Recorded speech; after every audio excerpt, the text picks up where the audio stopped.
Mesdames, Messieurs, nous sommes aujourd'hui réunis pour mémoriser une partie de l'histoire de notre village.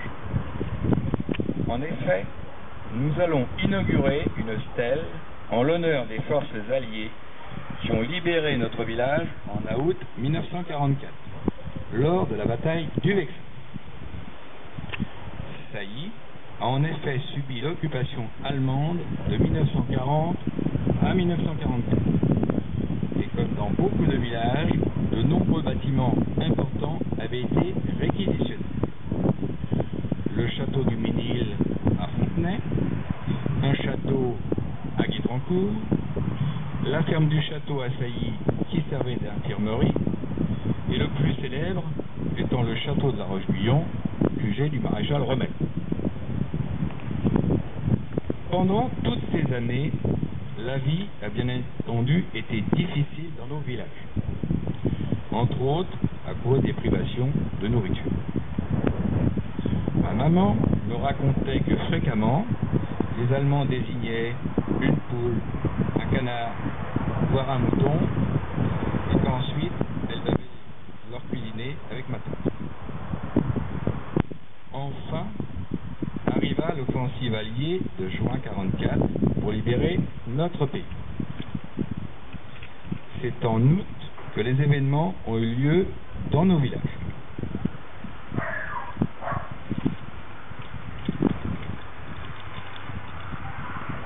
En effet, les batteries allemandes de DCA étaient positionnées sur les hauteurs du Vexin, c'est tout ce qui est au-dessus de nous. En particulier dans les villages de Guitrancourt, Fontenay-Saint-Père et Sailly.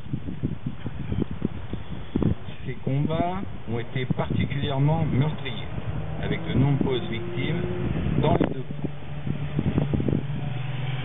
À Sailly, dans la journée du 28 août, on entendait au loin gronder les canons.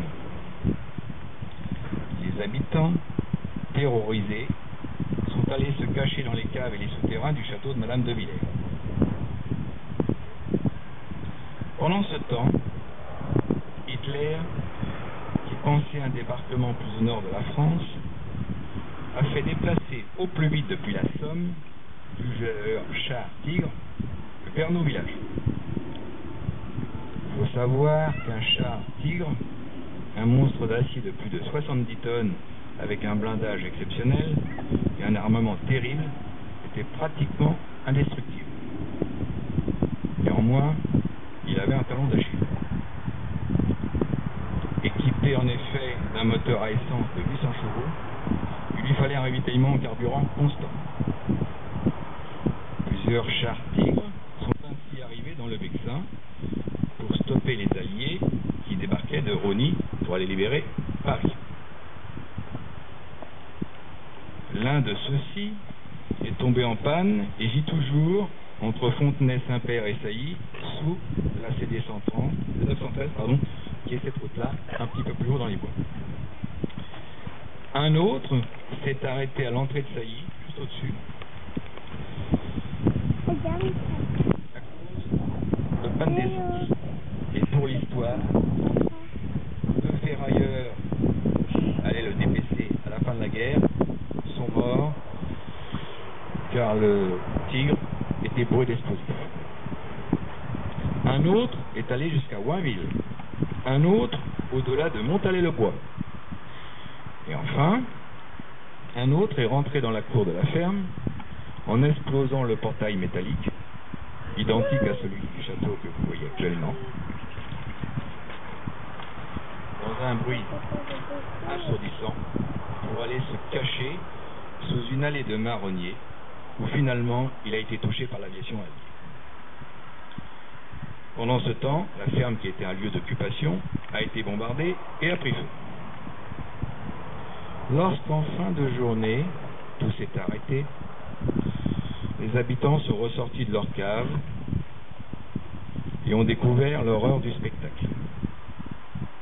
Il faut savoir que ce bastion allemand était le dernier rempart avant la libération de Paris, qui a lieu pratiquement en même temps.